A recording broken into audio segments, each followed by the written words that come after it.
हाय dear students. इस tutorial में हम हिटलर के बारे में पढ़ने चल रहे हैं। Hitler's rise to power. इस टॉपिक को समझने के लिए हिटलर के बारे में भी जानना ज़रूरी है, और वो भी सीक्वेंस में कि उसके जन्म से लेके यानी कि 1989 20 अप्रैल को उसका जन्म हुआ था 1989, और उसके बाद 30 अप्रैल को उसने सुसाइड कर लिया था 1945 में। तो हमें इसके बीच की जो लाइफ है हिटलर की, उसके बारे में हमें कुछ तो पता होना चाहिए, तभी हम इस टॉपिक को ठीक से समझ पाएंगे। तो जैसे मैंने आपको फर्स्ट ट्यूटोरियल में कुछ सीक्वेंसेस डेट वाइज आपको बताए थे, वैसे ही मैं यहाँ बता दूंगा। तो मुझे उम्मीद है कि आपको इस टॉपिक को समझने में, इस ट्यूटोरियल को समझने में आसानी रहेगी। तो भाई देखिए, बर्थ और डेथ तो मैंने आपको बता दी। बर्थ हुआ था ऑस्ट्रिया में, और जो डेथ थी वो बर्लिन में बंकर में हुई थी। लगभग 25 फीट नीचे ज़मीन के अंदर बंकर था, वहाँ उन्होंने सुसाइड कर ली थी हिटलर ने।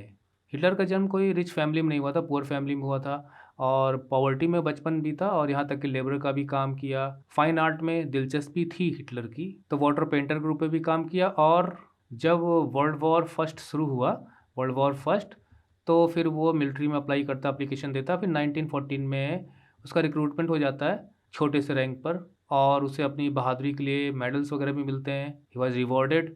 और जब वर्ल्ड वॉर वन में जब जर्मनी सरेंडर करता है 1918 में, उस वक्त अस्पताल में था हिटलर। वो घायल हो गया था, तो वहाँ उसका इलाज चल रहा था। तो वो जर्मनी की जो डिफीट थी, उसका सरेंडर उसको बर्दाश्त नहीं कर पा रहा था। उसके बाद फिर जर्मन वर्कर्स पार्टी, हम कुछ पढ़ेंगे भी इसके अंदर। मैं यहाँ पे एक आउटलाइन आपको दे रहा हूँ। जर्मन वर्कर्स पार्टी को वो ज्वाइन करता है 1919 में, वो पार्टी बनी थी, और उसी साल उसे ज्वाइन करता है। और इस पार्टी में भी जर्मन नेशनल प्राइड की बात होती थी। एंटी सेमेटिक थी, मतलब एंटी ज्यूइश थी ये पार्टी, और वारसा की ट्रीटी के खिलाफ थी, उसके प्रोविजंस के खिलाफ थी। तो एक प्रकार से आप कह सकते हैं कि एक्सट्रीम नेशनलिज्म को फॉलो करने वाले लोग इसके सदस्य थे। नई पार्टी थी, बहुत ही ज़्यादा पॉपुलर नहीं थी, लेकिन हिटलर के ज्वाइन करने के बाद, और उसकी जो फियरी स्पीचेज होती थी, करिस्मेटिक ओरेटर था, मैंने आपको पिछले ट्यूटोरियल में बताया था, लोग जुटते थे उसको सुनने के लिए। तो उसकी वजह से जर्मन वर्कर्स पार्टी में भी फॉलोवर्स की संख्या बढ़ती है, और उसका नतीजा ये होता है कि 1921 में वो इसका लीडर बना दिया जाता है, मतलब ही एज्यूम इट्स लीडरशिप। और उसके बाद फिर उसका नाम बदल देता है। वो इसका नाम बदल के रख देता है nationalist socialist German workers party, और इसी को नाजी पार्टी कहा जाता था। मतलब एक प्रकार से ये पार्टी नाजी पार्टी के रूप में जानी जाती थी। और हिटलर ने लोगों के बीच में अपने भाषणों के द्वारा इसे काफ़ी पॉपुलर बना दिया, एक प्रकार से इसे मास मूवमेंट में कन्वर्ट कर दिया।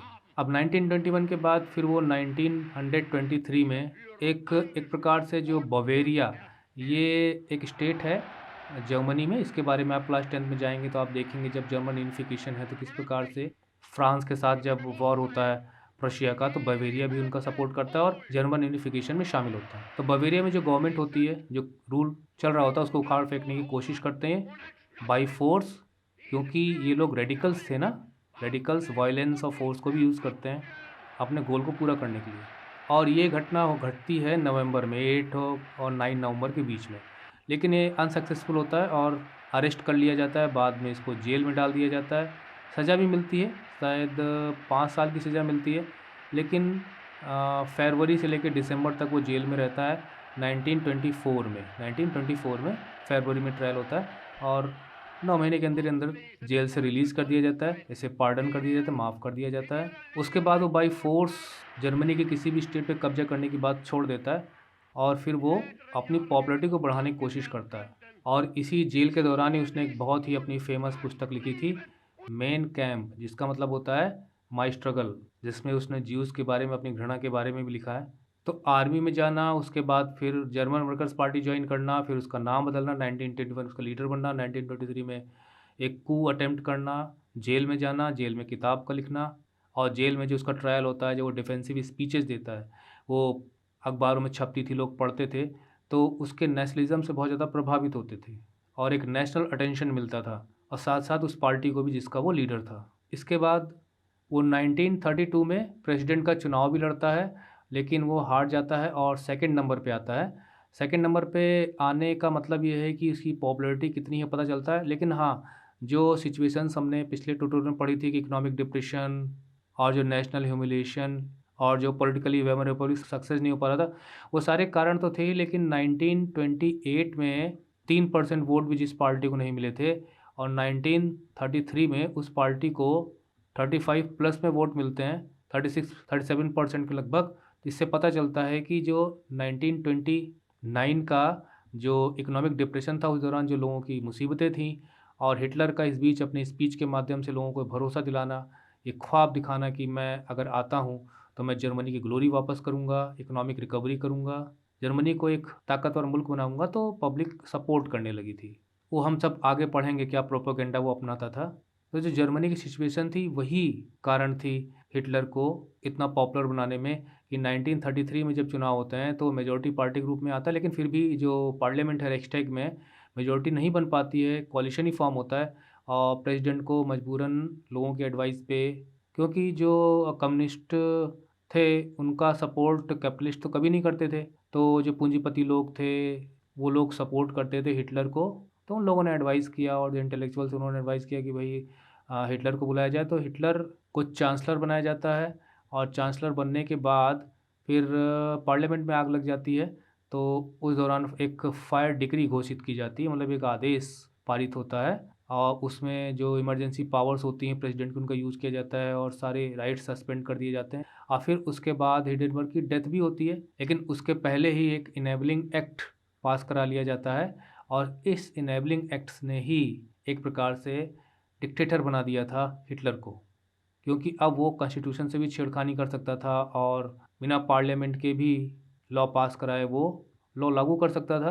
ये सारी चीज़ें 1933 में हो गई थी। 1934 में जब जो प्रेसिडेंट पॉल वॉन हिंडनबर्ग की डेथ हो जाती है, तो वो अगस्त में अपने आप को, मतलब वो प्रेसिडेंटशिप ही ख़त्म कर देता है, और अगस्त में अपने आप को 19 अगस्त को वो फ्यूहरर घोषित कर देता है, मतलब कि कंप्लीट डिक्टेटरशिप इस्टेब्लिश हो जाती है। और उसके बाद वो धीरे धीरे आसपास की टेरिटरीज़ को अक्वायर करना शुरू करता है, लेकिन 1 सितंबर 1939 को वो पोलैंड पे आक्रमण करता है। बस उसी समय उस आक्रमण के साथ ही वर्ल्ड वॉर की एक प्रकार से शुरुआत हो जाती है, क्योंकि 2 दिन बाद ही फ्रांस और ब्रिटेन वॉर घोषित कर देते हैं जर्मनी के खिलाफ, और फिर वर्ल्ड वॉर चलता है। जो एलाइड पावर्स होती हैं और जो एक्सिस पावर्स होती हैं, जिन्हें सेंट्रल पावर्स कहा गया था वर्ल्ड वॉर फर्स्ट में, जर्मनी है, यहाँ पे इटली साथ में है, जापान है। इटली का जो तानाशाह था बेनिटो मुसोलिनी, उसको तो पब्लिक नहीं पकड़ के एक्सिक्यूट कर दिया था। फिर वर्ल्ड वॉर जाके चलता है, और जर्मनी की सक्सेस होती है, लेकिन फिर रशिया में आक्रमण के साथ ही बाजी पलटती है, और फिर अमेरिका भी 1941 दिसंबर में एंटर कर जाता है वॉर में, जापान की वजह से, जापान के आक्रमण की वजह से। और फिर 1945 तक आते आते जर्मनी की हार एकदम कंफर्म हो चुकी होती है। तब जाके जो 30 अप्रैल को जाके अपने बंकर में, जहाँ पे हिटलर था, साइनाइड की कैप्सूल खा के और अपने को शूट कर लेता है, ऐसा पढ़ने को मिलता है। लेकिन वास्तव में जो युद्ध है वो सितंबर में जाके ख़त्म होता है, जब जापान सरेंडर करता है 1945 में। और इस बीच वो ज्यूस के साथ क्या क्या करता है, किस प्रकार से वो कंसंट्रेशन कैंप्स बना के, तरह तरह के तरीके अपना के, और बाद में फाइनल सोल्यूशन का नाम दे के जो Holocaust, 6 million Jews and 5 millions other people, जिसमें डिसेबल्ड भी शामिल थे, कम्युनिस्ट थे, डिसिडेंट्स थे, तरह तरह के लगभग 11 मिलियन पीपल को उसने मरवाया, ऐसा कहा जाता है, जिसमें से 1 मिलियन तो चिल्ड्रेन ही थे। वो भी हमें सब कुछ इसी ट्यूटोरियल में पार्ट में पढ़ना है। तो मैंने आपको उसकी बर्थ से लेके उसकी डेथ तक उसके बीच का जो थोड़ा बहुत एक ओवरव्यू दे दिया, वो भी डेट्स के साथ। अब चलिए हम देखते हैं कि टेक्स्ट मैटर क्या दिया गया है। The crisis in the economic polity and society form the background of Hitler's rise to power. अगर हिटलर के राइज टू पावर को अगर समझना है, तो इकोनॉमिक का मतलब ऑलरेडी मैं पिछली बार पढ़ा चुका हूँ, इकोनॉमिक हालत बहुत ख़राब थी। पॉलिटी का मतलब उस समय जो गवर्नमेंट थी, यानी कि जो वेमर रिपब्लिक, और सोसाइटी मतलब उस समय लोग क्या सोचते थे, तो सोसाइटी पीपल हो गई, पॉलिटी उस वक्त की जो गवर्नमेंट हो गई, और इकोनॉमी यानी उस समय के जो इकोनॉमिक डिप्रेशन, इकोनॉमिक प्रॉब्लम्स, ये सब हम पिछले ट्यूटोरियल में तीनों को पढ़ चुके हैं। तो उनकी वजह से ही जो संकट उत्पन्न हो गया था, क्राइसिस हो गया था, उसकी वजह से हिटलर पावर तक पहुंचा, क्योंकि हिटलर जीरो था। He was not born in a leaders family, फिर भी वो वहाँ का हेड बना और डिक्टेटर बना। बॉर्न इन 1889 इन ऑस्ट्रिया, तो 1889 में उसका जन्म हुआ था ऑस्ट्रिया में। मैं ऑलरेडी बता चुका हूँ, डेट भी बता चुका हूँ, 20 April. Hitler spent his youth in poverty, गरीबी में बचपन बीता। When the first world war broke out he enrolled for the army, first world war के समय आर्मी में अपने को इनरोल कराया, मैं बता चुका हूँ आपको। और मैसेंजर के तौर पे काम किया फ्रंट पे, मतलब युद्ध के मोर्चे पर, और कॉपरर एक बहुत छोटी रैंक होती है, आप कह सकते हो कि सबसे छोटी से सेकंड नंबर पे रैंक, और अपनी ब्रेवरी के लिए मेडल्स भी मिले।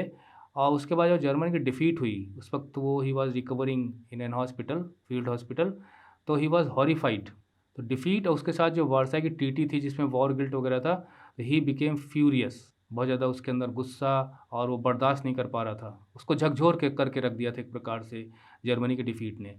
क्योंकि देखिए जो जर्मनी की डिफ़ीट हुई थी तो जनरली जो कमांड और जो आर्मी के जो कमांडर्स, उन्होंने ये बात फैला दी कि जो वेमर रिपब्लिक के लोग थे, जो मतलब चूँकि हमारे जो डिसीजन लेने वाले लोग थे, जो गवर्नमेंट के लोग थे, उन्होंने सरेंडर करवा दिया, नहीं तो हम वॉर जीत जाते।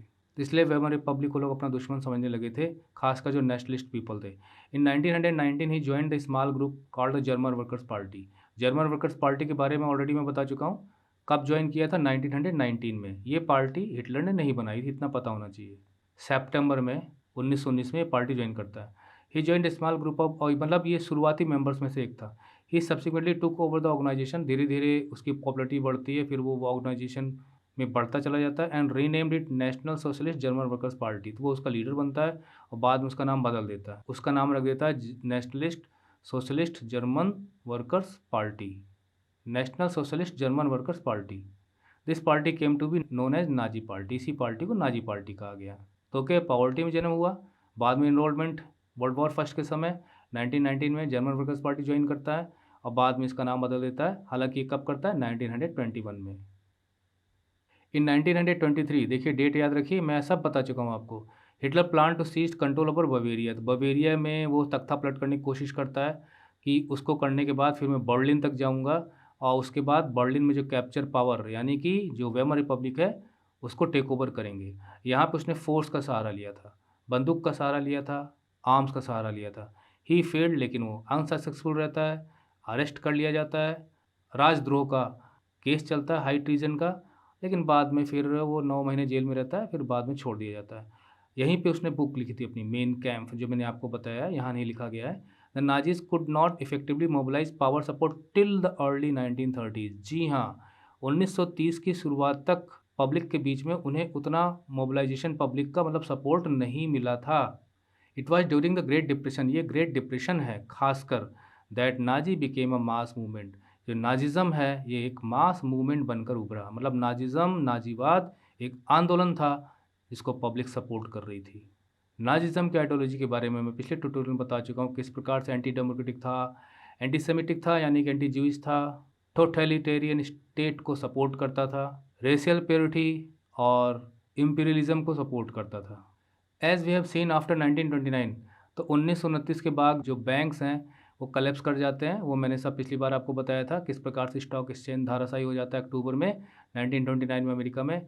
बिजनेसेस बंद होने लगते हैं, वर्कर्स की जॉब चली जाती है। जो मिडिल क्लास है उन्हें लगता है कि हम लोग भी डेस्टिट्यूशन का शिकार हो जाएंगे, मतलब पैसा, जॉब सब हमारी चली जाएगी। इन सच ए सिचुएशन नाजी प्रोपेगेंडा, देखिए नाजी प्रोपेगेंडा इसमें लिखा गया, इसको आप ध्यान रखिए। प्रोपेगेंडा का मतलब एक प्रकार से प्रचार, लेकिन कौन सा प्रचार? वो प्रचार जिसमें आप पोस्टर्स का, बैनर्स का और तरह तरह के इस प्रकार से रिचुअल्स का आप प्रयोग करते हो, दिखावा करते हो, जिससे कि लोग आपकी तरफ आकर्षित हो सकें, आपको सपोर्ट करें। वो प्रोपेगेंडा अनरियल भी हो सकता है। और आजकल हमारी जो पॉलिटिकल पार्टीज़ हैं तरह तरह के प्रोपेगेंडा अपनाती हैं। ये वर्ड आपने ज़रूर सुना होगा, कह रही है कुछ नई सरकार का प्रोपेगेंडा है, इस तरह से। तो stud hopes of a better future, 1929 में खासकर इकोनॉमिक डिप्रेशन के दौरान जो नाजी लोगों ने जो प्रोपेगेंडा अपनाया, तरह तरह के प्रचार के तरीके अपनाए, तो उससे एक बेटर फ्यूचर की आस लोगों के बीच में जमी। Stirred hopes of a better future. In 1928 the Nazi party got no more. अब देखिए यहाँ पे दिया गया है कि अगर हम 1928 की बात करें, 1929 में इकोनॉमिक डिप्रेशन हुआ तो उससे एक साल पहले की, तो 2.6% वोट भी ठीक से नहीं मिले थे रेक्सटैग में, मतलब कि पार्लियामेंट में, जर्मनी की पार्लियामेंट में, द जर्मन पार्लियामेंट बाई 1932। लेकिन जब 1932 की बात आई, देखिए 1929 में, 1928 में चुनाव हुए, 4 साल बाद होते थे, तो 20 के बाद 29, 30, 31, 32 में चुनाव होने थे। तो 1932 में जब चुनाव हुए तो ये लार्जेस्ट पार्टी बन के आई और 37% वोट्स इसको मिले। तो ऐसा क्या कमाल हो गया 4 साल के अंदर? कमाल यही था कि आप ताकतवर ना हो, बल्कि आपका जो अपोनेंट है वो धीरे धीरे कमज़ोर पड़ने लग जाए, तब आप विजेता घोषित हो जाएं। इट इज़ लाइक दिस कि जर्मनी की जो इकोनॉमिक पावर काफ़ी डामाडोल होने लगी, जॉबलेस हो गए लोग, डेस्टिट्यूशन का शिकार होने लगे, बिजनेस बंद होने लगे, हाइपर इन्फ्लेशन देखने को मिला, जो मैं पिछले ट्यूटोरियल में सब कुछ बता चुका हूँ। तो उस दौरान वो लोग अल्टरनेटिव ढूंढ रहे थे और तब जाके हिटलर और उसकी स्पीचेस और उसका ख्वाब दिखाना, जो हम आगे चल के पढ़ेंगे उसके प्रचार के बारे में, तो ये था पब्लिक को उसने मोबिलाइज कर लिया था अपनी तरफ। लोग उसके दीवाने हो गए थे, उसे मसीहा समझने लगे थे, उसे अपना सेवियर, यही हमें बचा सकता है। ये देखिए यहाँ पे एक दी गई है इमेज, किस प्रकार से लोग सपोर्ट कर रहे हैं। Hitler being greeted at the party Congress in Nuremberg 1938 में लोग उसे ग्रीट कर रहे हैं, हिटलर, हेल हिटलर, इस तरह से।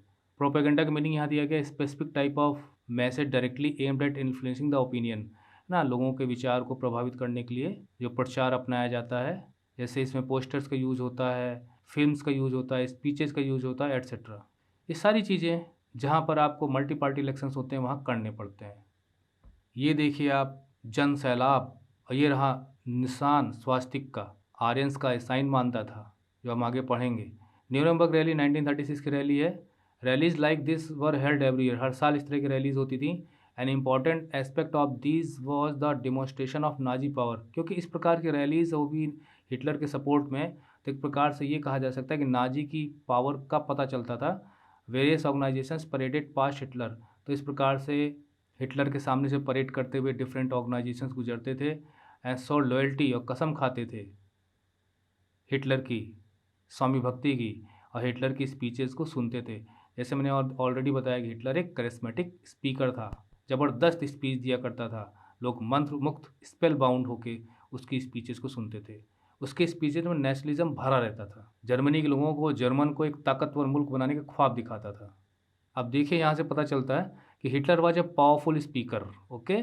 हिज पैसन, पैसन मतलब उसका जुनून, उसका जोश, his passion and his words moved people, moved people को मतलब लोगों को झकझोर करके रख देते थे, यानी लोगों के दिलों तक उसकी बात पहुंचती थी और लोग उसके मुरीद हो जाते थे, उसको फॉलो करना शुरू कर देते थे।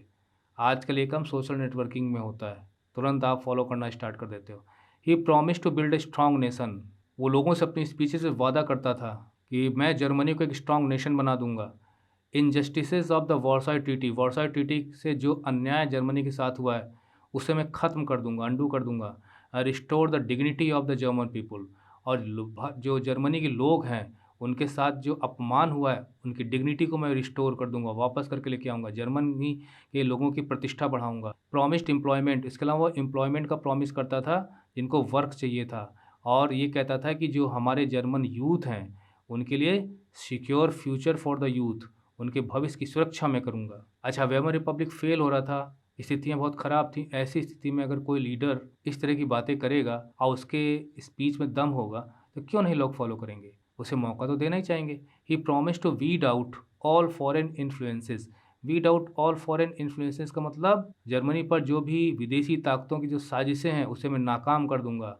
और साजिशें यानी कॉन्स्पिरेसीज़, क्योंकि आप जानते हैं ना कि वर्साई ट्रीटी के तहत राइनलैंड बनाया गया था, डीमिलिटराइज जोन था। 1923 में किस प्रकार से रूर तक कब्जा कर लेती हैं फ्रांस और बेल्जियम की फोर्सेज, जब वो रिपरेशंस पे करने से मना कर देता है जर्मनी, तो फॉरेन इन्फ्लुएंसेस को ख़त्म करने की बात करता है। Hitler devised a new style of politics, अब आपको पता चल गया हिटलर क्या कहता था लोगों से अपनी स्पीचेस में, उसकी स्पीचेस फियरी होती थी, पावरफुल स्पीकर था। Hitler devised a new style of politics, अब हिटलर की पॉलिटिक्स कैसे थी, देखिए नाजिज्म को अगर आपको समझना है तो उसकी पॉलिटिक्स को समझना पड़ेगा।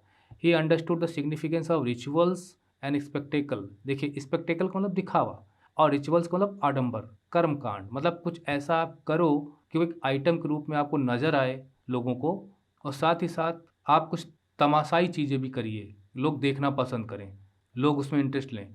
तो वो रिचुअल्स और स्पेक्टेकल का सहारा लेता था मास मोबिलाइजेशन के लिए। मास मोबिलाइजेशन का मतलब to get support of people in large numbers. Nazis held massive rallies, बहुत बड़ी बड़ी रैलीज करते थे जिसमें हजारों लोग इकट्ठा होते थे।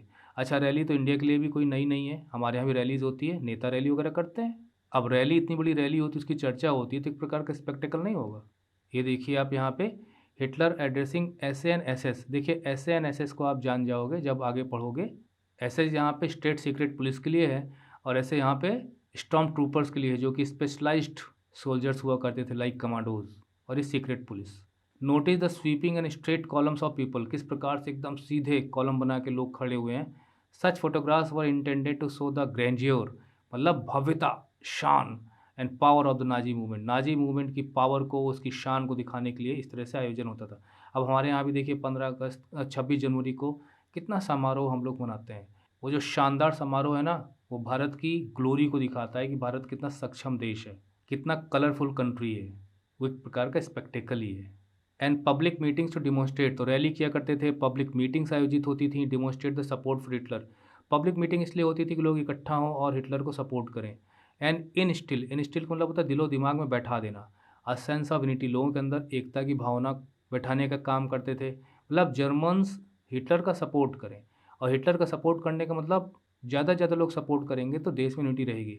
द रेड बैनर, देखिए अब यहाँ से रेड बैनर यानी लाल रंग के बैनर्स का यूज़ होता था। जो झंडा था ना वो भी एक प्रकार से ऐसा ही था, और उसमें स्वास्तिक का चिन्ह बना होता था जो हमने ऊपर देखा। और नाजी सैल्यूट, ये सब एक प्रकार से रिचुअल्स हैं, सैल्यूट मारना। And the ritualised rounds of applause, और इसके अलावा जो तालियां की गड़गड़ाहट, तालियां बजती थी, राउंड्स ऑफ अप्लॉज, वो भी रिचुअलाइज्ड था। अब ये कैसे था, इसको मुझे पढ़ना पड़ेगा, कहीं ढूंढना पड़ेगा कि तालियों में बजाने में भी एक स्टाइल थी। After the speeches were part of this spectacle of power. तो रैलीज, मीटिंग्स, हिटलर को सैल्यूट मारना, तालियों की गड़गड़ाहट, ये सब उसके पावर के स्पेक्टेकल को दर्शाते थे। स्पेक्टेकल का मतलब एक प्रकार से यहाँ पे नज़ारा, उसकी शक्ति का नज़ारा देखने को मिलता था। ये रहा स्वास्तिक का निशान, ये जो आप देख रहे हैं, ये वास्तव में ये सनातन धर्म जो हिंदुइज़्म है उसका निशान है ये। क्योंकि जो इतिहास है उसमें कहा जाता है कि जो इंडियंस हैं वो आर्यंस भी हैं। अब आर्यंस बाहर से आए कि यहीं के थे, एक विवाद का विषय है। Nazi propaganda skilfully projected, skilfully मतलब बहुत ही चतुराई से, स्किलफुली प्रोजेक्टेड हिटलर एज मसीहा, अ सेवियर। तो इस तरह से एक रिचुअलाइज्ड स्पेक्टेकल्स के जरिए, हिटलर्स एंड मीटिंग्स के जरिए, उसकी स्पीचेस के जरिए हिटलर को एक मसीहा और एक रक्षक के तौर पे पेश किया गया कि जर्मनी के लोगों का रक्षक यही है, जर्मनी के लोगों के भविष्य का मसीहा यही है।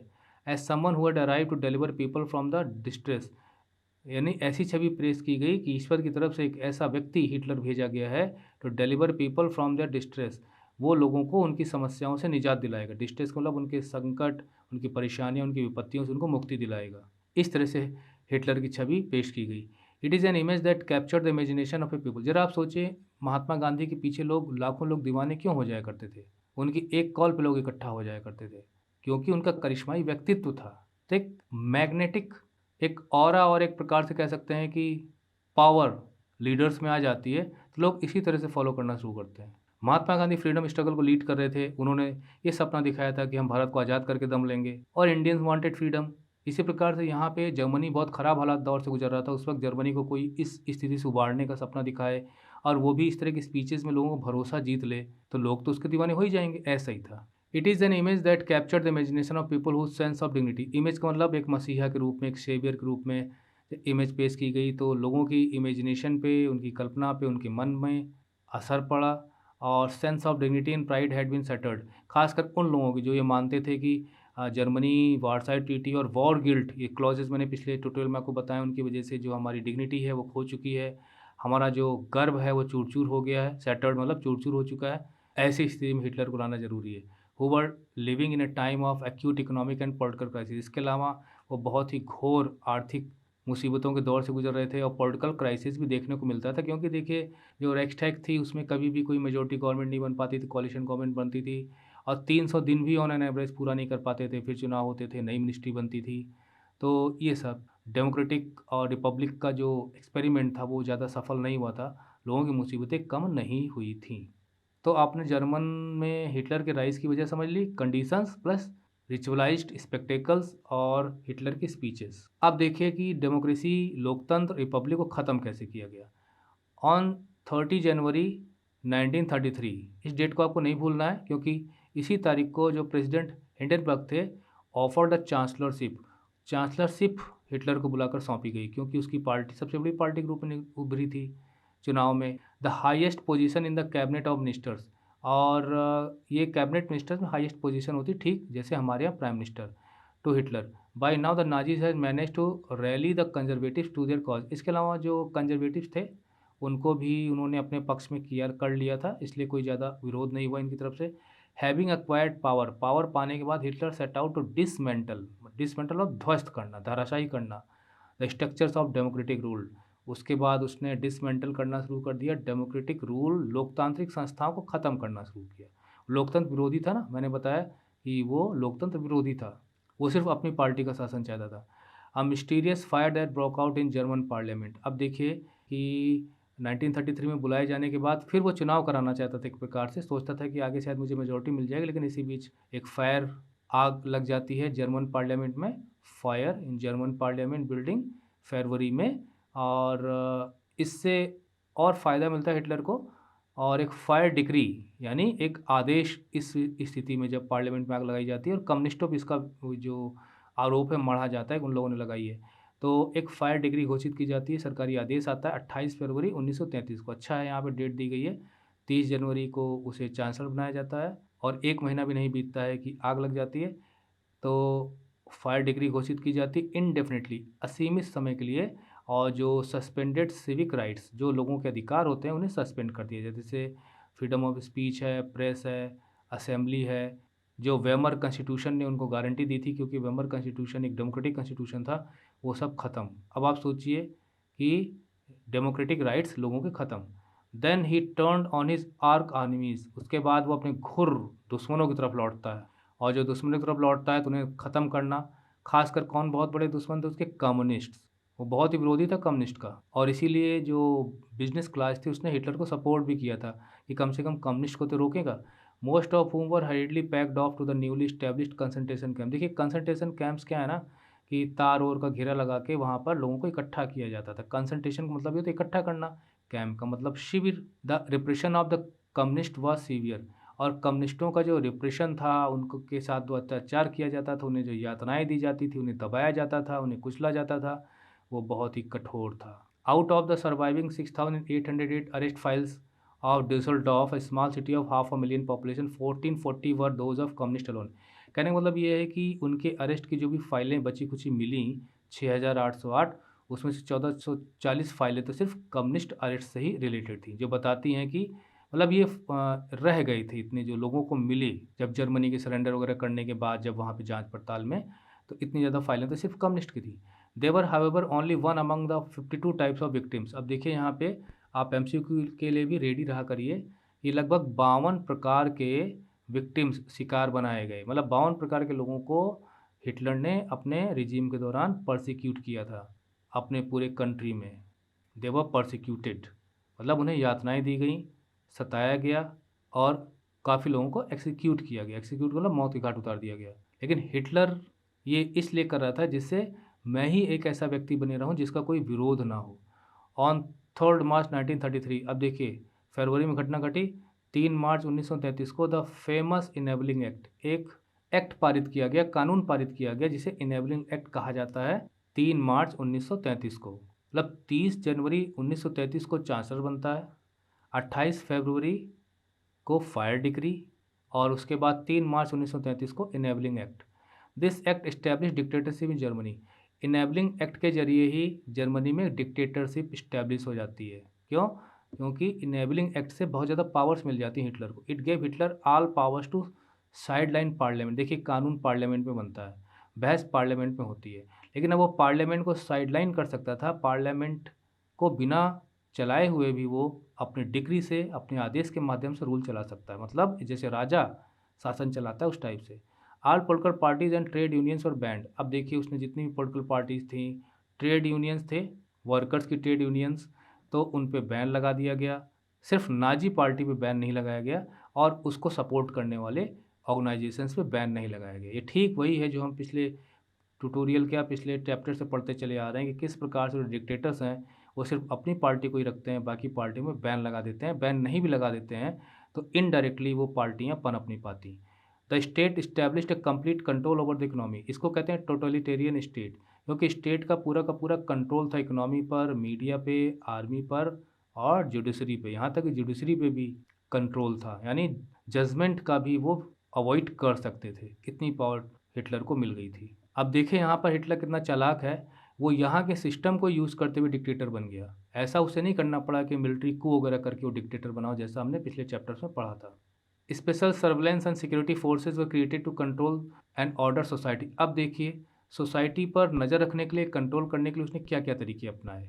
Apart from the already existing regular police, जो जर्मनी में हिटलर के आने से पहले जो रेगुलर पुलिस थी वो तो थी ही, जो ग्रीन यूनिफॉर्म पहना करती थी, और एंड द एसए, ये पहले से ही थे, जिन्हें हम स्टॉर्म ट्रूपर्स कहा जाता है, जो स्पेशलाइज सोल्जर्स थे और इन्फिल्ट्रेट करना जानते थे, घुसकर वॉर करना जानते थे छोटी छोटी टुकड़ियों में।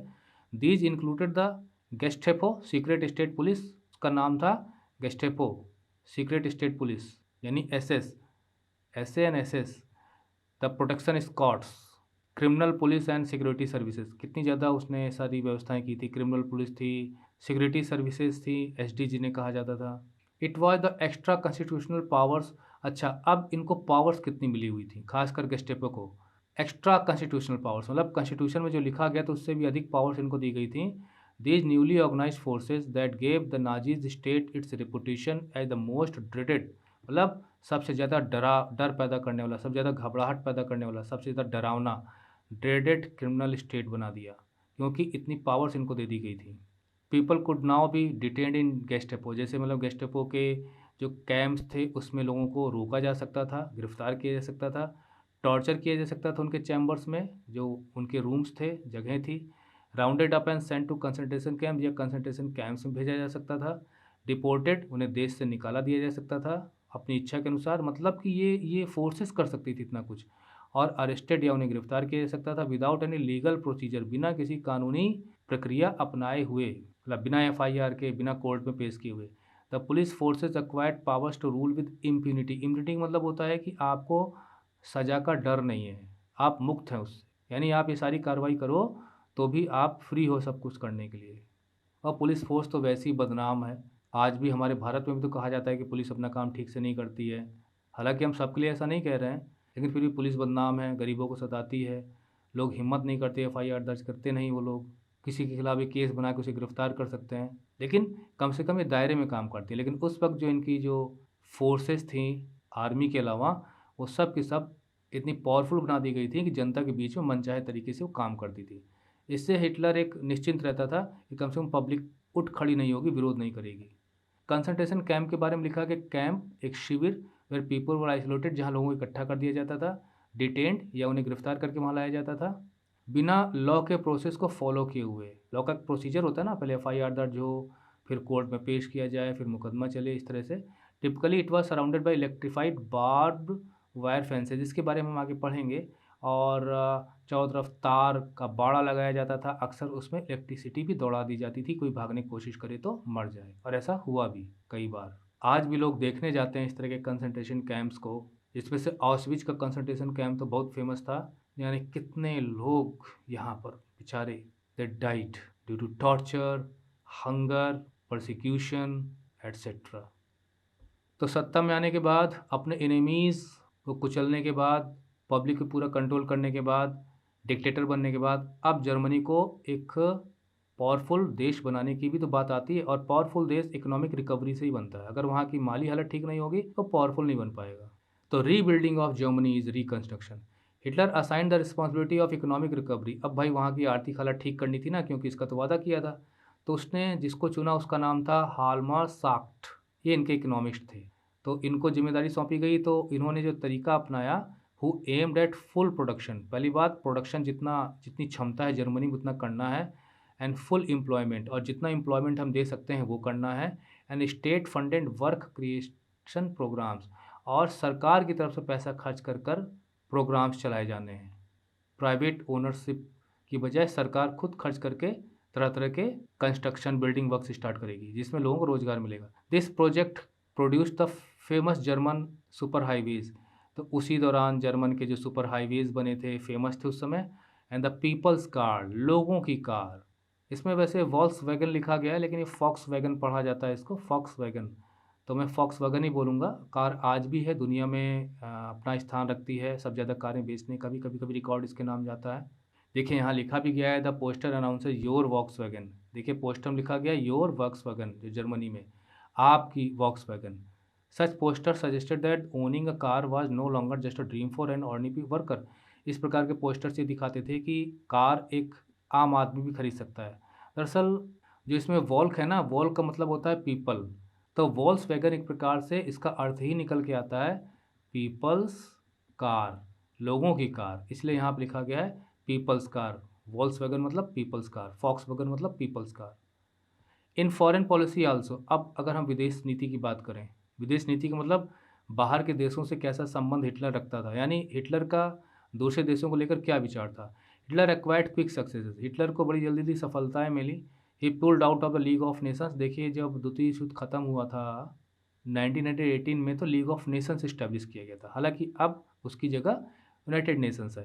तो 1933 में उसने मतलब अपना कारोबार संभालने के बाद लीग ऑफ नेशंस से पहले तो वो हट गया, मतलब ही pulled out of league of Nations, उसकी सदस्यता समाप्त कर दी उसने अपने आप। रीऑक्युपाइड द राइनलैंड, ऐसा इसलिए किया क्योंकि लीग ऑफ नेशंस के रूल्स को मानना है तो आपको रहना पड़ेगा, अगर आप उसके रूल्स फॉलो नहीं करते तो आप वहाँ से अलग हट जाओ। लेकिन जैसे आप लीग ऑफ नेशन से हटोगे, यूनाइटेड नेशन से हटोगे, तो आपको उसकी जो सपोर्ट है वहाँ के कंट्रीज़ का या यूनाइटेड नेशंस खुद का, वो खत्म हो जाएगा। रीऑक्युपाइड राइनलैंड, आपको राइनलैंड याद आ रहा होगा, उसको वो रीऑक्युपाई कर लेता है। देखिए ये मैप बुक में ही दिया गया है, और इसमें देखिए जर्मनी जब वार्सा की ट्रीटी होती है तो उस वार्सा की ट्रीटी से रिलेटेड ये मैप है, किसी प्रकार से उससे जो एरियाज़ वापस लिए जाते हैं। और ये जो इलाका है जो आप शेडेड पोर्शन देख रहे हैं, ये है राइनलैंड का, ये डीमिलिटराइज जोन था, मतलब यहाँ पे जर्मन की आर्मी नहीं थी, किसी देश की आर्मी नहीं थी, लेकिन इसको भी हिटलर 1933 में यहाँ पे सेनाएं भेज के ऑक्युपाई कर लेता है, यानी वार्सा की ट्रीटी का उल्लंघन, कि हम वार्सा की ट्रीटी नहीं मानते, ये शो करने के लिए। तो 1933 में वो राइनलैंड को ऑक्युपाई करता है। रीऑक्युपाई का मतलब ये है कि भाई जर्मनी का तब वो था ही, लेकिन उसे डीमिलिटराइज जोन कर दिया जाता है, जर्मनी पे वो आर्मी वहाँ पे नहीं रह सकती। 1936 में क्या किया, 1936 में उसने राइनलैंड को ऑक्युपाई किया, और उसके बाद 1938 तक आते आते उसने ऑस्ट्रिया और को इंटीग्रेट कर लिया 1938 में। इन 1938 ऑस्ट्रिया पे कब्जा किया। 1933 में लीग ऑफ नेशन से हटा। 1936 में राइनलैंड पे कब्जा किया अंडर द स्लोगन। अच्छा स्लोगन क्या था भाई, स्लोगन देख लेते हैं। One people one empire and one leader, ये स्लोगन याद रखिए भाई जब बुक में दिया गया है तो। वैसे यहाँ पे हिटलर की एक कोट में बता दो, हिटलर कहा करता था, strength lies not in defence but in attack. आपकी ताकत का पता तब चलता है जब आक्रामक होते हो, जब आप रक्षात्मक होते हो, अपना बचाव करने लगते हो, तो आपकी ताकत का पता नहीं चलता। आपकी ताकत है कि आप दूसरों पर हावी रहिए, मतलब लोगों का करेक्टर डोमिनेटिंग होना चाहिए, ये हिटलर कहा करता था। अच्छा यहाँ पे वन पीपल है, जर्मन पीपल। वन एम्पायर का मतलब जर्मन पीपल के लिए एक एम्पायर होना चाहिए, जहाँ पे सारे जर्मन भाषी लोग होने चाहिए, और उनका एक लीडर होना चाहिए, यानी कि हिटलर यहाँ पर। और यही वजह है कि वो जर्मनी के आसपास जितने भी जर्मन भाषी बोलने वाले क्षेत्र थे, उनको वो एक एम्पायर के तहत लेके आना, जिसे ग्रेटर जर्मनी कहा करता था। अभी मैं आपको मैप से समझाऊंगा ये। He then went on to wrest German speaking Sudetenland, बाद में वो सुडेटनलैंड पे भी कब्जा करता है, चेकोस्लोवाकिया का क्षेत्र था उसे ले लेता है, और उसके बाद वो पूरे के पूरे चेकोस्लोवाकिया पर कब्जा कर लेता है, गोवर्ड अप निकल जाता है उसे। अब देखिए पूरा विश्व डर के, मतलब कि कौन सामना करे जर्मनी से, सब देख रहे होते हैं। बल्कि एक प्रकार से देखा जाए तो उस वक्त पूरा वर्ल्ड जर्मनी को पैसिफाई करने में लगा हुआ था, मतलब उसको संतुष्ट करने में लगा हुआ था। लेकिन आखिर ये कब तक चलता।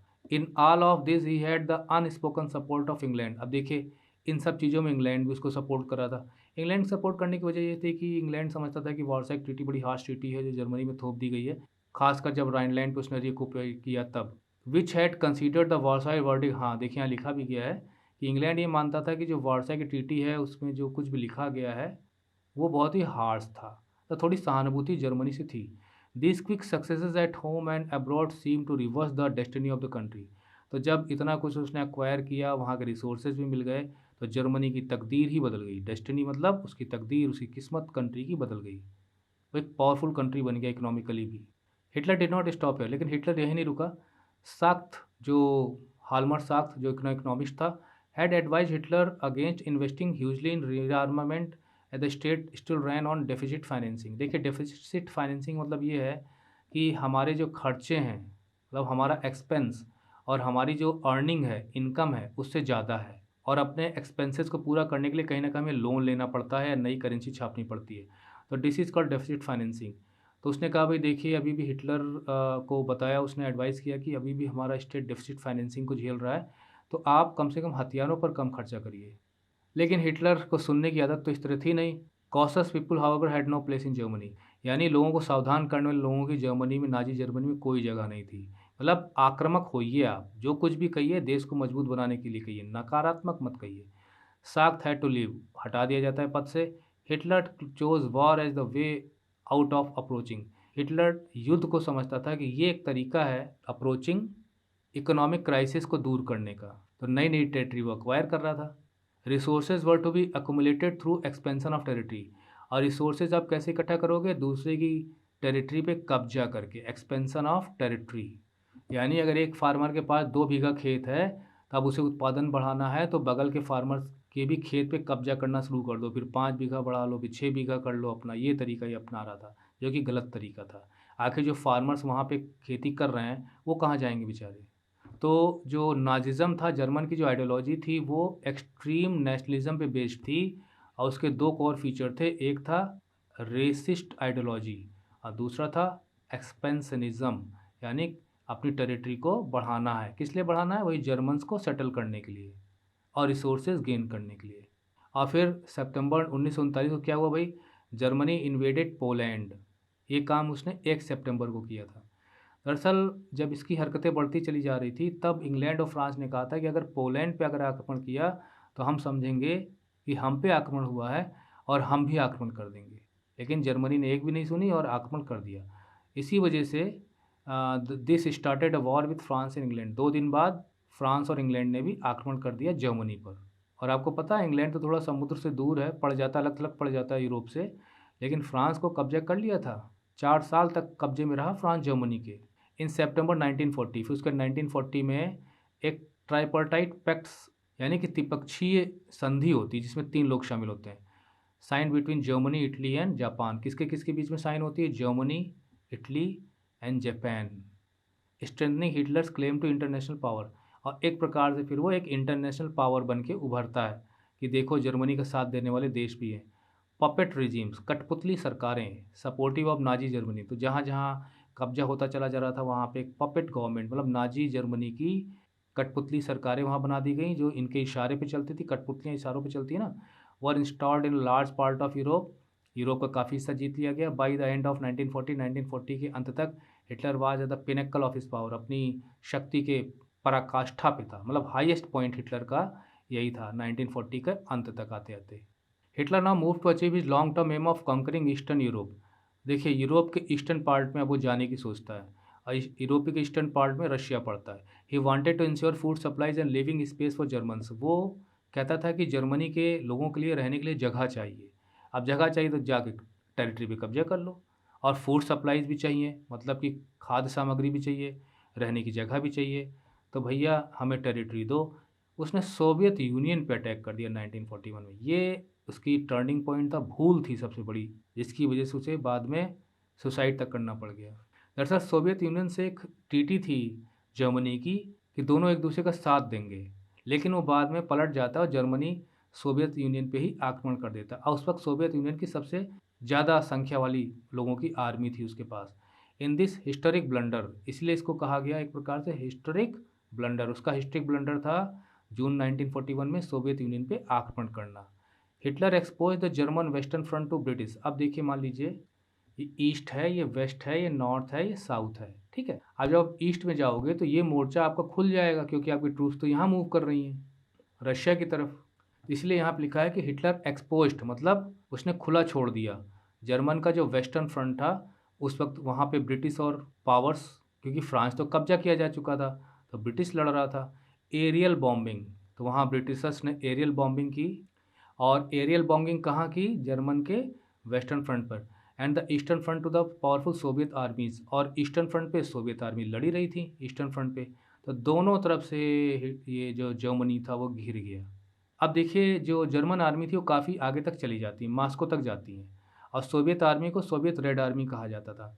तो जब स्टालिनग्राड में पहुंचती हैं, कहाँ पहुंचती हैं, स्टालिनग्राड में, वहाँ से फिर वापस हार शुरू होती है जर्मनी की। और उसके बाद उनका पीछा करते करते क्रशिंग एंड ह्यूमिलेटिंग डिफीट, मतलब बुरी तरह हराती हैं जर्मन ट्रूप्स को, पीछे ढकेल देती हैं सोवियत ट्रूप्स, क्योंकि वहाँ पे काफ़ी ठंडी पड़ती थी और सोवियट्स को तो आदत थी, जर्मन्स को आदत नहीं थी। तो काफ़ी तो वैसे ही मर गए, खदेड़ते खदेड़ती जो फोर्सेज हैं सोवियत फोर्सेज, मतलब देखिए अब ईस्ट से वेस्ट की तरफ, पहले ये आगे बढ़ी, अब ये आ रही जर्मनी की तरफ। After this the Soviet red army hounded out the retreating Germany soldiers until they reach the heart of Berlin. उनको खदेड़ते खदेड़ते बर्लिन तक पहुंच गई। अब आप सोचिए, बर्लिन में हिटलर था, किसी की राजधानी तक अगर पहुंचती हैं इनेमी फोर्सेस तो समझिए कि आपकी हार हो गई। इस्टेब्लिशिंग सोवियत हेजेमनी, तब भाई जब ट्रूप्स वहाँ चले आए तो उन्होंने कोपाई कर लिया। और आप जानते हैं इसी वर्ल्ड वॉर सेकंड से सोवियत यूनियन ने लगभग आधे यूरोप पे जब घुस आई फोर्सेस तो वापस नहीं हो रही थी। जर्मनी का आधा हिस्सा सोवियत संघ के पास था युद्ध के बाद भी। तो सोवियत हेजेमनी मतलब सोवियत डोमिनेशन, उनका वर्चस्व कायम हो गया पूरे ईस्टर्न यूरोप पर, और लगभग 50 साल तक ये रहा, आधी सदी तक, जब तक कोल्ड वॉर चलता रहा। कोल्ड वॉर मतलब शीत युद्ध, यानी दूसरी भाषा में कहें तो अमेरिका और रशिया के जो ग्रुप थे उन दोनों के बीच में आपस में ओरली एक दूसरे को थ्रेट दी जाती थी। अब वो ख़त्म हो गया, पावर सिर्फ अमेरिकन पावर रहा। Meanwhile the USA had registered involvement in the war. आपने देखा फर्स्ट वर्ल्ड वॉर में भी यूएसए नहीं आया था, मजबूर होकर आया था। उस वक्त वहाँ के ट्रूमन प्रेसिडेंट थे, और जब सेकेंड वर्ल्ड वॉर हो रहा था तो यहाँ पे रूजवेल्ट प्रेसिडेंट थे। बड़े बड़े नामी गिरामी शासक थे अपने अपने देश के। अगर नाम लें तो विंस्टन चर्चिल थे, वो थे इंग्लैंड के। स्टैलिन ये थे रशिया के, और रूजवेल्ट ये थे अमेरिका के राष्ट्रपति। यूएसए शामिल नहीं होना चाहता था इस वर्ल्ड वॉर में। It was unwilling to once again face all the economic problems that the first world war had caused, क्योंकि फर्स्ट वर्ल्ड वॉर की वजह से जो इकोनॉमिक प्रॉब्लम्स थी वो अमेरिका को फेस करनी पड़ी थी, तो वो दोबारा शामिल नहीं होना चाहता था। But it could not stay out of the war for long, ज़्यादा समय तक वो वॉर से दूर नहीं रह पाया। क्यों? क्योंकि Japan was expanding it's power in the east, Japan की पावर ईस्ट में फैल रही थी, और उसने फ्रेंच इंडो चाइना पे कब्जा कर लिया था, जब ये मैं मैप में आपको दिखाऊंगा, आप बस याद रखिए इनके नाम। And was planning attacks on US naval basis. अब वो यूएस की जो नेवी थी उस पर अटैक करने की सोच रहा था इन पैसिफिक प्रशांत महासागर में। व्हेन जापान एक्सटेंडेड सपोर्ट, अच्छा उसके बाद जो ट्राइपार्टाइट स्ट्रगल हुआ था जिन्हें एक्सिस पावर कहा जाता था, तो ये जापान ने जो है हिटलर को सपोर्ट किया था। और जब यूएस बेस पर्ल हार्बर नाम की जगह है, हवाई द्वीप के पास है, लगभग 2000 की मील की दूरी पर समुद्र में है ये यूएस का बेस, तो वहाँ पे कई शिप्स नष्ट कर दिए थे जापान ने अटैक करके। तो यूएस को फिर मजबूरी में सेकेंड वर्ल्ड वॉर में एंटर करना पड़ा, और 8 दिसंबर को उसके जो आक्रमण जापान ने किया था उसके बाद ही वॉर डिक्लेयर कर देता है अमेरिका जापान के खिलाफ। तो अमेरिकन पावर भी मिल जाती है, एलाइड पावर में शामिल हो जाती है। The war ended in May 1945। War जो है वास्तव में तो जाके सितंबर में ख़त्म होता है, लेकिन मई 1945 में ही इसे आप कह सकते हो कि युद्ध ख़त्म बंद हो जाता है, सिर्फ जापान लड़ रहा होता है। क्योंकि मई में 7 मई को जर्मनी सरेंडर कर देता है। देखिए फर्स्ट वर्ल्ड वॉर में जर्मनी सरेंडर करता है तो ख़त्म हो जाता है, सेकेंड वर्ल्ड वॉर में जर्मनी सरेंडर करता है तो ख़त्म हो जाता है। दोनों युद्धों में बर्बाद होता है जर्मनी, लेकिन फिर बन जाता है। और आज जर्मनी देखिए कितना पावरफुल कंट्री, इकोनॉमिक पावर है। तो हिटलर की डिफीट के साथ ही जर्मनी का सरेंडर होता है। मैंने बताया आपको 30 अप्रैल 1945 को वो आत्महत्या कर लेता है, लेकिन जापान फिर भी नहीं मान रहा होता, तो जापान पे फिर एटॉमिक बम गिराए जाते हैं हिरोशिमा और नागासाकी पर जापान में, तो जापान भी सितंबर में सरेंडर कर देता है। From this brief account of what happened the second world war, तो ये जो कुछ भी हमने पढ़ा ऊपर, we now return to Helmuth and his father story. अब हेलमुथ उसकी फादर स्टोरी तब लौटते हैं। A story of Nazi criminality during the war, तो वॉर के समय जो नाजियों ने जो अपराध किए थे, क्राइम किया था मानवता के खिलाफ, उसे समझना है। अब देखिए यहाँ पे अखबार की कुछ कतरनें दी गई हैं, Hitler reported dead, iron rule in Germany etcetera. तो नाजी वर्ल्ड व्यू हमारा अगला ट्यूटोरियल पार्ट होगा। अब मैं थोड़ा सा मैप आपको दिखा देता हूँ। देखिए इस मैप में एक आपको ओवरव्यू नज़र आ रहा होगा कि जो कलर्ड पोर्शन है ये सब वो रीजन है जहाँ पर जो एक्सिस पावर थी वो सक्सेसफुल थी। देखिए ये इटली का पोर्शन है, ये जर्मनी है, यहाँ पे फ्रांस तक कब्जा हो चुका है, ये फिनलैंड है, ये नॉर्वे है, स्वीडन वगैरह जो है तटस्थ थे, मतलब न्यूट्रल कंट्री थी, स्पेन न्यूट्रल कंट्री थी, लीबिया है। और उसके बाद देखिए जो इंडो चाइना हम लोगों ने कहा था वो ये वाला क्षेत्र है। देखिए फ्रेंच इंडो चाइना यहाँ लिखा गया है, यानी वियतनाम, कंबोडिया, लाओस, ये फ्रेंच इंडो चाइना है। यहाँ पे फ्रांस का कब्जा था, तो जापान ने इस पर भी कब्जा किया। देखिए जापान है, और यहाँ तक जापान की जो ऑक्यूपेशन है वो यहाँ तक थी, चीन तक में घुसा हुआ था, इंडो चाइना में था, इधर थाईलैंड, बर्मा वगैरह सब पे उसने एक प्रकार से अपना प्रभाव जमा लिया था। और जापान ने इधर से उधर अगर हम जाएँ अमेरिका पड़ेगा तो वहाँ पे भी पर्ल हार्बर पर पैसिफिक में आक्रमण किया था। इस मैप में आप देखिए, ये जो यहाँ पे axis powers pre world war second, तो ये जो आप जर्मनी का जो ये जो कलर थोड़ा गहरा देख रहे हैं, ये एक्सिस पावर्स हैं वर्ल्ड वॉर शुरू होने से पहले, मतलब जर्मनी सिर्फ इतना था। लेकिन उसके बाद धीरे धीरे ये जो आप हल्के में पिंक कलर देख रहे हैं, ये पूरा का पूरा एक्सिस पावर के कंट्रोल में आ जाता है। एक प्रकार से कह सकते हैं कि जर्मनी के कंट्रोल में आ जाता है और यहाँ पे पपेट गवर्नमेंट्स बैठा दी जाती हैं। देखिए सोवियत यूनियन में कितने अंदर तक चला गया है जर्मनी। ये स्टालिनग्राड जहाँ पे लड़ाई होती है, अगस्त 21 1942 में फोर्सेस पहुँचती हैं, फिर थोड़ा सा वहाँ पे रुकावट पैदा होती है और उसके बाद फिर जनवरी 31 1943 से काउंटर अटैक जब रशिया के स्टार्ट होता है। क्योंकि ये रुकावट इसलिए होती है क्योंकि जो जर्मनी में हिटलर ट्रूप्स को वेस्टर्न फ्रंट पे भी लगाना चाहता था। ये ईस्टर्न फ्रंट हो गया, वेस्टर्न फ्रंट। वेस्टर्न फ्रंट में ब्रिटेन ने आक्रमण करना शुरू कर दिया था। तो उस दौरान जो रशियन फोर्सेस होती हैं वो अपने आप को थोड़ा सा प्रिपेयर कर लेती हैं और फिर उसके बाद जनवरी 31 1943 से ढकेलना शुरू करती हैं, तो जर्मनी में बर्लिन तक आ जाती हैं। एक और मैप मैं आपको दिखा देता हूँ। देखिए ये मैप जर्मनी का है और जो मैंने सुडेटनलैंड आपको कहा था वो ये है, जो पोर्शन आपको दिखाई दे रहा है, ये वाला पोर्शन जो पीला पीला है पूरा पूरा ये। और ये है चेकोस्लोवाकिया, जिसे बाद में जो जर्मनी है वो कब्जे में ले लेता है। यह है ऑस्ट्रिया, जिसे वो मिला लेता है अपने में। और यह है राइनलैंड, जहाँ पर जर्मनी की फोर्सेस पहुँच जाती हैं, इसको फिर से मिलिटराइज कर देती हैं। और ये है पोलैंड, और ये देखिए रशिया में यहाँ तक वो पहुँच जाता है। और जबकि जो मेन जर्मनी है वो बस इतना है जो आपको दिखाई दे रहा है यहाँ पे। और उसके बाद ये जो पोर्शन है ना, ये सब जब रशिया आता है खदेड़ता हुआ यहाँ पे जर्मनी में, तो ये सब अपने कब्जे में ले लेता है। और ये जो कलर यहाँ दिखाई दे रहा है, annexed bye Soviet union in सितंबर 1939। तो जब जर्मनी और रशिया दोनों मिलकर एक दूसरे को सपोर्ट करने की बात करते हैं, तो रशिया यहाँ से आके इन पे ऑक्यूपेशन करता है और जर्मनी पोलैंड पे आगे बढ़ता है। लेकिन बाद में फिर वो जब रशिया पे आक्रमण कर देता है तो फिर रशियन फोर्सेस पीछे की तरफ चलती चली जाती है, स्टालिनग्राड से फिर वो वापस लौटती हैं। और लगभग आधे जर्मनी तक पूरा का पूरा ये रशिया अपने कब्जे में रखता है काफ़ी समय तक। यहाँ पर कम्युनिस्ट गवर्नमेंट्स इस्टेब्लिश करवाता है। तो ये हो गया जो जो नाम आपने पढ़ा था। मैंने इंडो चाइना भी आपको दिखा दिया, सुडेटनलैंड दिखा दिया, चेकोस्लोवाकिया दिखा दिया, ऑस्ट्रिया दिखा दिया, पोलैंड दिखा दिया। और पूरा कितना कितना दूर तक फैला क्षेत्र था वही मैप में दिखा दिया। अब हम बुक का मैप देख लेते हैं। बुक में जो मैप दिया गया है वो ये दिया गया है, expansion of Nazi power in 1942। तो देखिए ये है ग्रेटर जर्मनी का कंसेप्ट, यानी इसके आसपास जितने भी जर्मन भाषी लोग हैं सब जर्मन ग्रेटर जर्मन एम्पायर का हिस्सा होने चाहिए। इसके अलावा जो इस कलर में है ये एक्सिस पावर को सपोर्ट करने वाली है, जैसे फिनलैंड है, स्लोवेनिया है, हंगरी है, रोमानिया है, बुल्गारिया है। हालांकि ये कलर तो कुछ समझ में नहीं आया क्योंकि देखिए इटली भी तो सपोर्ट कर रहा था, वो दूसरे कलर में दिया गया। Now territorial territories under German occupation, तो ये जो हरा वाला पोर्शन है ये जर्मन ऑक्यूपेशन के अंतर्गत था। ये जो आप देख रहे हैं इतना पूरा, ये भी ये भी ये भी ये पूरा का पूरा। आप सोचिए जर्मनी इतना है लेकिन कहाँ तक फैल गया था। और ये न्यूट्रल कंट्रीज जैसे स्पेन है, आयरलैंड है, स्वीडन है, इन लोगों ने युद्ध में पार्टिसिपेट नहीं किया था। यहीं कहीं स्विट्ज़रलैंड भी होना चाहिए, स्विट्ज़रलैंड भी है। स्विट्ज़रलैंड तो दुनिया का सबसे ज़्यादा न्यूट्रल कंट्री कहलाता है। आप देखिए इसमें ऑस्ट्रिया वगैरह सब जर्मनी का हिस्सा दिखाया गया है। और ये इटली है, उसकी टेरिटरीज़ हैं, क्योंकि इटली भी तो एक तनासा के अंतर्गत था ना। क्या नाम था, बेनेटो मुसोलिनी। बेनेटो मुसोलिनी की दोनों की साथ साथ पिक्चर्स देखिए स्क्रीन पे मैं आपको दिखा रहा हूँ। गजब गजब तानाशाह थे।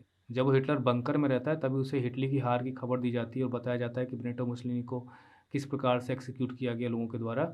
इन सब से भी भय खा जाता है शायद हिटलर की, मेरा भी यही अंजाम होगा, तो आत्महत्या कर लेता है। तो ये ट्यूटोरियल यहीं ख़त्म होता है। यहाँ मैंने आपको शुरू में एक ओवरव्यू दिया था, उसके बाद फिर टेक्स्ट मैटर को भी एक्सप्लेन किया। इसमें जो इमेजेस हैं उन्हें भी मैंने आपको एक्सप्लेन कर दिया है और कुछ बचा नहीं है किसी इमेज में। तो ये ट्यूटोरियल यहीं ख़त्म होता है। अगला ट्यूटोरियल हमारा बेस्ड होगा नाजी वर्ल्ड व्यू पर। तो नाजी वर्ल्ड व्यू के ट्यूटोरियल में फिर मुलाकात होगी। तब तक के लिए goodbye and thank you. Keep watching, keep learning.